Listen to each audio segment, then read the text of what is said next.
some of the meals, it tastes better the second day. Yes, curry, for example, right? Curry is the best. Pizza too. It's true. Yeah. Yes, we do. Yeah.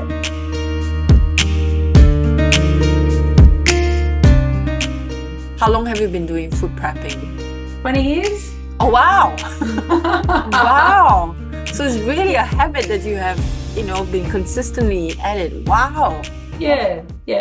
So I've always done that because, I teach the nutrition, and one of the things that I always say, it depends on what your goal is. So when people have come to me to ask for help, then I'll help them. Other than that, I just listen to everybody, because they're not asked for my help. So I just listen to what they say and they do. But the clients that I coach, come to me, for a reason, and that's when the education starts. And then, I find that it's when people get older, they don't want to eat as much, and there's a few things going on without going into the big thing, but it's to do with your metabolism, because as we get older, our metabolism starts to slow down. So it's like trying to swim a lap in the pool but with a handbrake on. In a way. So eating good analogy. smaller meals frequently helps speed that up. And then you've got the combination of weight training, because that helps develop, that builds your lean muscle, which has a lot of other benefits we've spoken about. And so when you're feeding, your body the whole time, I talk about like feeding, basically. It's an opportunity, for growth and for change. So to me, when I miss a meal and all those sorts of things on a continual basis, I'm slowing down my metabolism. So I'm trying to sort of get it prepared like a roaring fire. So you can't expect this fire to be roaring big, and putting a whole heap of, like wood on it at the start, it's not going to activate. So you need to start to get that fire happening first by getting, the preparation work done first, to get it activated, to get the little sticks, to get the kindling, to get it started. And then once it takes hold, you start to add to it, and you slowly start, you've got this fire that you don't want to let it go out. And that's how I best explain about metabolism. So by doing everything all at once, it's not going to make it activated, but these small little steps just help that. So food prep for me is always about having a meal on hand all the time, so I can keep on track. And, because life is so busy as well. So it's so easy to miss a meal and just quickly grab something, but then it kind of sabotages your appetite for later on. So your choices of that, it's not usually, the greatest. I know that myself. I've had lollies, when they've been close at hand, at my second job sometimes. And the girls will leave their little things there, and they're so tempting because I've not eaten. I'm hungry because I'm having a break till a bit later. So I'll grab something, and then I end up missing my meal later on. Yeah. So there are little things. So I've worked with a couple of, predominantly, older women as well. And, some of them are by themselves now, and, there's the same thing. They don't want to cook for one. So what I'd say to them is that, okay, well, then that's fine. So that's when the meal prep would come in. And so they've got something handy there just to help them make the choice. So rather than dwindle away, because your lean muscle is really important as we age, and looking after that, and you want to preserve that. Because also too, when you eat better, you also, like we said, we make better choices, and our habits become better. Everything is a win-win. You don't decline by eating better. Yeah. So I do the food prep because my clients see all the food prep, exactly what I do. To me, it's just a natural life, and you don't have to do that much. I've been doing it for 20 years. So, some people just to make, a batch of something, it's just so they've got extra there that they can then reach to. You start off small. You don't have to, I always say if they're making their dinner, for instance, and make a bit extra so they've got lunch for the next day. Those sorts of things, or just lots of small little percentages that add up, so you don't have to go into this whole big swig of things. So I've got a really busy time, and I have certain days that I'll do my prep, and I just try and keep a stock of in the freezer, and just so I've got things just ready to have on hand all the time. Yeah. So yeah, but it's certainly does help you. Yeah, like I said, keep on track and make you feel better. Yeah. It's also cheaper. Yeah, I think so, right? When you cook Yeah, in yeah, a it big saves you batch. time as well. So there's a lot of Yeah. benefits. Yeah. And so what I did was the past few weeks, right, I've been helping my parents, right? I'll cook a big batch of in their own slow cooker thing, like some beef stew or oxtail soup, which they like, you know. And so, you know, I put it in the slow cooker for them, and I tell them, I give instructions, right? When this is done, you take it out, you know, and put in containers, and you can freeze it if you want and all that. But all that information did not stick, right? So, and then my father complained that day and said, you know, you cook too much and I cannot finish. I said, yes, I cooked a lot because you're supposed to batch them up and you're supposed to freeze them and then you take them out when you need them. And it's like, it didn't sink in. And I think, and I realized that this thing about batch, you know, like cooking in large amounts and batch them, right? It's not a habit of maybe with a certain generation, or maybe it's something in Asian old people don't do it. For them, it's like they want their food fresh, and so they don't know the concept. The concept is unfamiliar, and I realized that, oh my God, you know, I've been telling you all these things and it didn't sink in because it's not a concept that he could relate to. And I thought, Definitely. okay. So I explained to him again, you know, I said, okay, so this is what you do. Okay, if you don't have containers, I'll buy the containers for you. And then you just put them in the freezer. When you need it, you just take them out and you just heat them up and then you eat. So it's much easier for them, right? Because they, you know, being that old, it's harder for them to do food prep and cooking because dexterity is a problem, right? They can't even chop properly and all that. So yeah, you know, so I thought, you know, make life easier, just cook one big pot, but then the concept just it went over him. He didn't get it. So It's funny, I have clients too that will be, they don't like anything reheated and they yeah, like everything fresh. So I would try and sort of compromise a little bit because so many people put up roadblocks of all the reasons they can't do something. yeah, But when it comes down to if it's really important to them, they'll find a way, yeah, you know, to make it work. So just sometimes people are a little bit resistant to change because they don't know. Right? yeah, So yeah. in the early days, when my children were growing up, so they're 24 and 26 now. So when we were heavily involved with, you know, triathlons and all the training and everything that goes with it, I used to make large batches of, say, spaghetti bolognese, for instance, and I put all vegetables in mine. I mean, they used to them when they got older, they put the request in if we could have it minus the vegetables. But I put all, you know, like a lot of vegetables with it, and you know, and I'd have the pasta separate. And Yeah. then what I would do, I'd have all that, but then on the night I'd make a big bowl of fresh salad, Mm, just so that they get the crunch and they get the yeah. freshness and things like that Yeah. as well. So that was my compromise. So, Yeah. you know, they would talk about, you know, having fresh food. Well, that's fine. Why don't you make something just on the side? You Mm, know, like I still do that. I'll have my spaghetti like mince and I'll have a whole heap of things, but then I'll add like some fresh tomatoes, like the little grape tomatoes yeah. that you get. Yeah. And the next minute I know I've got a bit of a salad thing happening Yeah. Yeah. on the side, you know, because I like that. Yeah. And, you know, I'm so used to eating my food cold. Oh, depends on the meals, you know, but Yeah. the stuff I prep, I don't mind eating, you know, cold. Like I wouldn't want to sit down to a nice cold, you know, like baked dinner, for instance, you know, I'd Yeah. want it Yeah. heated. So within reason. So I used to just try and, you know, say, well, there's a compromise. If, you know, you're not used to a certain way because we're, you know, being conditioned to think like that. And, you know, fast food and everything like that wasn't really available in our parents' generation. Everything was all made from, you know, fresh. Yeah. You know, Yeah. but it's just that as we've got older and society is growing, everything's fast, instant, anything that can, that's time saving, that can help people, that they've actually lost the ability to think about just fresh ingredients. So when they do stop and think, they automatically think it's hard work, but it's not.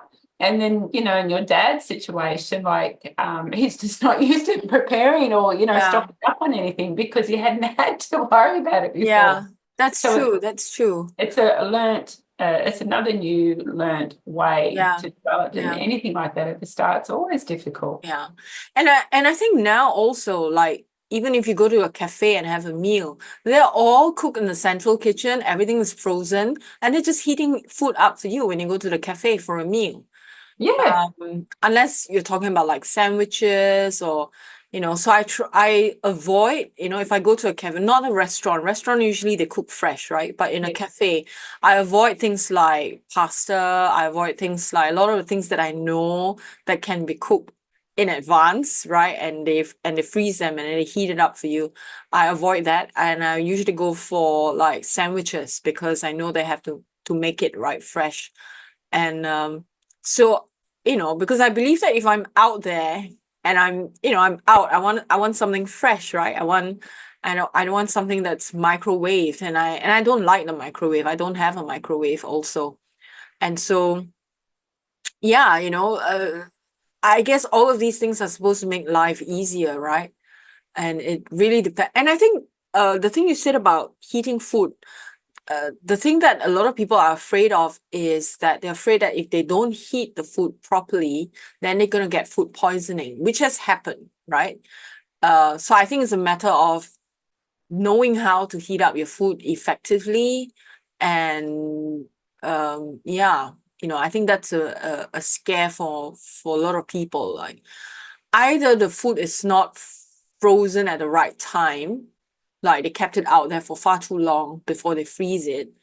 And then, bacteria starts, to multiply. And then when you don't heat thoroughly, then, you get your food poisoning. So I think that's something that a lot of people are afraid of, I think. Yeah.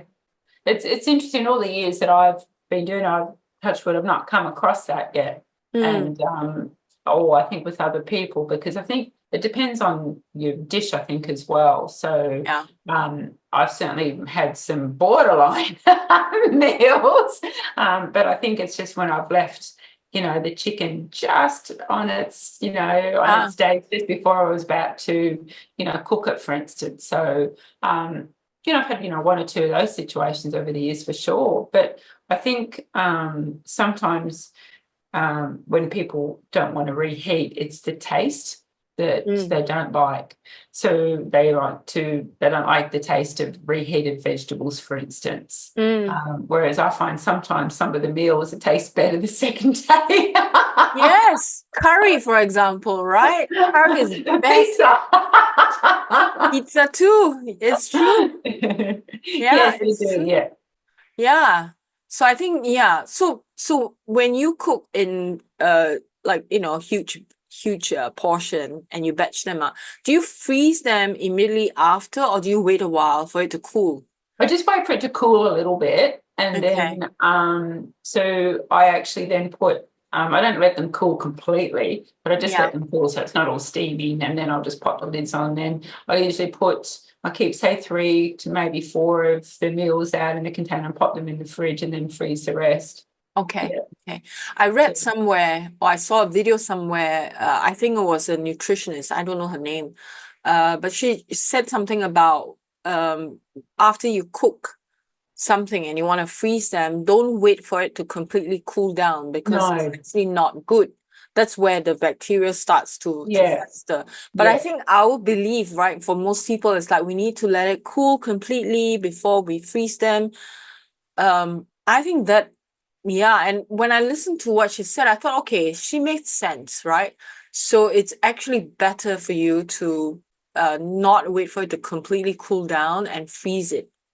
And maybe that's why some people get food poisoning, because they just leave it out there for far too long before they freeze it. Yeah, particularly in say summertime, for instance, and then I leave it out completely, and the food can turn a little bit there. But I find I heard that analogy as well about the how long do you keep your meals out before you freeze them. So that's where I just go somewhere in between. Because I just think if you've just put like a whole steaming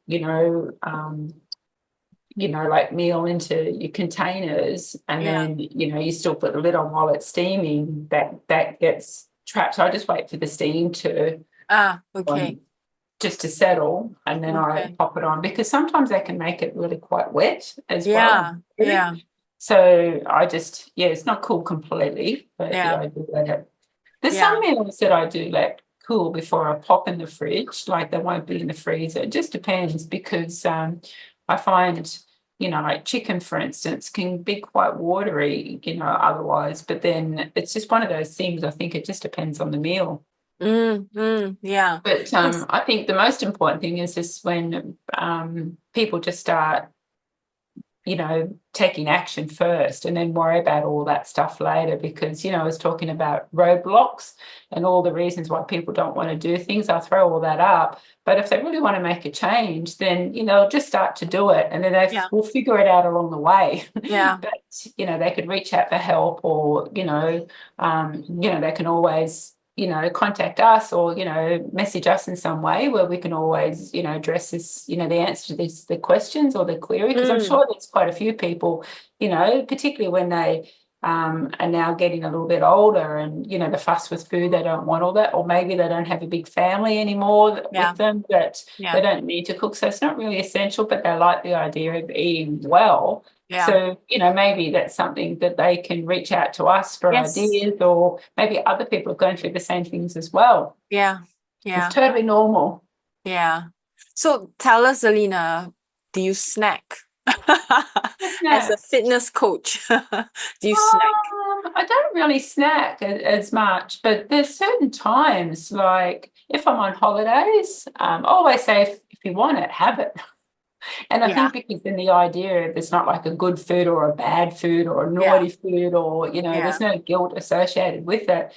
But because I do a lot of like meal prep, so a lot of food is soft, except for I have the crunch of it. I have a salad nearly every night, something in salad. But I love salted chips. I like the crunchy salted chips.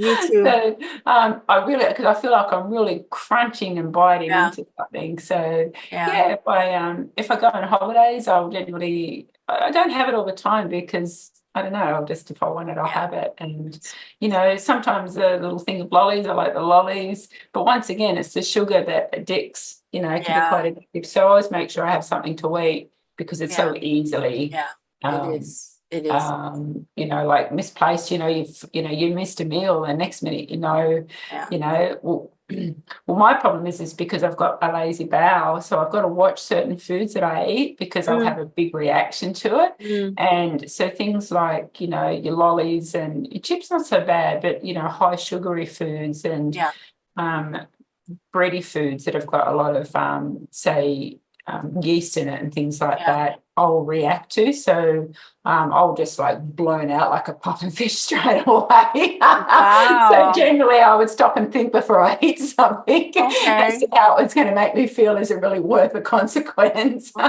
So you're more a savory person rather than a sweet person? Oh, I like the sweets, but I wouldn't go for a cake per se. I don't know. I'm not really one or the other. If I was to pick, probably more sweet.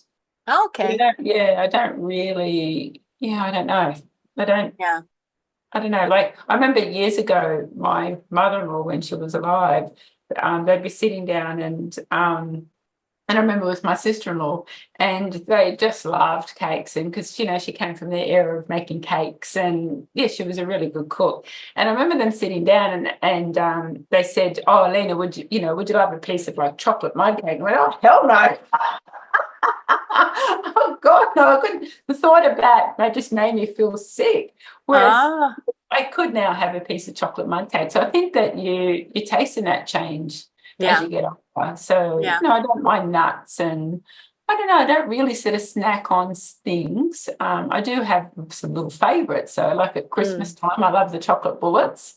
mm, But yeah, it's not something that I generally snack on because when I watch a movie, I would normally have it around my meal. I like to eat something while I'm watching, TV, and I no longer sit around the table because, we don't have the family anymore, but it was always a golden rule, TV's off, sit around at the table like normal. yeah, But I don't really sort of do that now because it's just life is different. So I yeah, like to be able to sit and watch something while I'm yeah. eating the dinner. Yeah. Yeah, I think that's quite common these days, right? Where people do that. So I do that too, right? So I will sit in front of my computer, because I've been working, right? And then when I'm eating, I like to put something on where like so I know that I'm not in a work mode, right? So I'll watch a movie or something, right? Or the other thing I like to watch would be other people's podcasts on Yeah. YouTube. Yeah, especially Joe Rogan stuff, right? I mean, his podcast can go on for 3 hours. So I would, and they're very educational. So I really enjoy it. So I would watch that with, like while I'm eating. Yeah, so that's really quite fun. So you're not into cakes, ice cream? You're not? Okay. No, I mean, I would have it. I've eaten them, but no, I wouldn't sit down to a big bowl of ice cream on a Mm, regular basis or anything like that. yeah. So, if anything, I'd have a bit of fruit. But I wouldn't really have that either. Yeah. I don't know. It's not. I think it's because it comes back to the habits. Yeah. Yeah. And That's then and also your connection to food. So yeah. and it's really interesting when you start to get into the psychology of things, Yes. like for instance, if I go away to the country, right, I'll go for a country drive and I see you know, we pronounce it scones, but some people pronounce it scoons. Doesn't matter, you know what I mean? With jam and cream. Now, I wouldn't go to a cafe here and order that, but Mm, go and I'm in a country, drive or whatever, and let's go and get, particularly in the UK, where you would have Devonshire tea, for instance, yeah. right? And what it actually brought me back to was a memory of my grandmother every Oh, single time. So, and usually our habits are what we've been brought up with, yeah. what we have emotional connections to. So we all know what's good and bad, healthy, unhealthy. So it comes down to then why do we make those choices? And Yeah. it's usually because it's some sort of trigger, some sort of, connection with the Yes. memory, or because, unless you're really a high profile athlete, Yeah. most people don't eat for fuel. Most people eat for, Oh, for sure. social, For engagement. And sure. look, I ate a whole pizza to myself, not once, but twice, with a group of girls that I, would work with. Small It pizza. was an Oh, actual small, no, it was a small pizza, but, I could have just left two slices, but, because I think it might have been about 5 slices there, and it was a sourdough, so it didn't really hit, yeah. it wasn't really heavy in my stomach. But being in that social environment, what had happened, it was a really nice pizza and it was nice and light and the toppings were just perfect. And I remember on both occasions thinking, oh, I've probably had enough. But as we're talking and I'm finding myself, I'm eating this pizza. And the next minute I've gone, oh, I've eaten a whole pizza again. Yeah. But if But it's a small pizza, it's okay. the actual didn't, the whole pizza itself didn't worry me. It was the fact that the two extra pieces that I could have done without, it didn't really worry me. Ah, And I don't beat myself up, but how mindless it was, more the point of how mindlessly you can eat in a yeah. social Yeah, yeah, environment. yeah, yeah. You're not even Yeah. hungry. Yeah. So, That's true. yeah, it happened to me a couple of times. So it doesn't matter, but it Yeah. just, a lot of people do that on a regular basis, and they're Yeah. just chatting away and they're eating. So I used to say to clients in social situations, because, food is about coming together and, Yeah. and enjoyment. And I think it's really good. But if you're going to be fearful of it, have something to eat before you go, just to Yeah. take that little bit of urge off, Yeah. because you're not filling up on all the empty calories, so to speak, if that's what you're working towards, because it's so easy to do. It is, the social setting makes food somehow more delicious, right? Like you just eat and it becomes quite a mindless thing. And I realize I tend to eat more when I'm with other people versus, by myself, right? Because if I'm by myself, I know my limits, right? I know how much to cook and is this much. Or if I'm eating by myself, you're much more conscious, obviously. You're not talking to someone else and then you mindlessly just finishing your food. Yeah. So yeah, that's true. Your habits and how you eat and yeah, and Definitely. definitely, I mean, there's definitely a change, right, in eating habits. When, you know, say even 10 years ago, I would not do my intermittent fasting. I would not even think about it, but I started intermittent fasting maybe 5 years ago, and it completely changed my energy levels as well. I feel much better. I feel that I can much effectively process not just food but emotions and all that. It works better for me. And yeah, so I've been doing that pretty consistently, and it has served me quite well. There's this thing that I use, there's this tool, I'm not sure whether you heard of this thing called human design. In human Oh, design, according to your profile, it shows whether fasting is the thing that is right for you or not. And so I've experimented with this where I work with certain clients, when I do their profile, right, on human design, and I asked them this question. I said, have you done fasting before? And has it worked? And so usually it's quite spot on, how accurate this human design thing is, because we're not just talking about food, right? In digestion, we're talking about how you're digesting life, right? And so for me, it's pretty spot on. Like I have to do the fasting, how I digest life. I need uh time alone to digest life in general. I cannot spend too much time with people, then I find that I have indigestion. I can't process the amount of data that I've gathered, in my interactions with people. That's how I'm built, and I know that. And if there's just too much, I'll shut down. And when I shut down, I know, okay, this is not good for me. Like I've been in social environments where I can feel myself just completely shutting down because overwhelmed by, oh my God, so much, and as a very empathetic person, right? You just take in, your environment, the people, all the energies, all kinds of different frequencies, and it's just too much for me, and I don't have time to process. And I would like, oh, and I feel sick. I physically feel ill, in my tummy when that happens. I get indigestion from people. If I spend too much time, yeah, with too many people all at once. Yeah. So big groups don't, you know, I had to do that previously when I was in a big business networking, but that was once a week, so that's fine. I have time to process. But if I do that a lot, then this is too much. Yeah, I feel tired.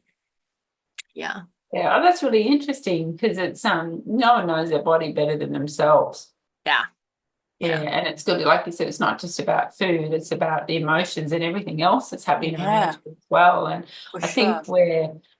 think fasting is definitely great. It certainly has its place. And I think Mm, people starting out to fast, it could be, depending on what the reason is. So I yeah, always sort of bring it back to their why and what it is that they're after, to yeah, achieve, because yeah, people think it's the easiest thing for weight loss. And I know. so, It doesn't so work. I mean, fasting's in. So it certainly has its place, definitely. Yeah.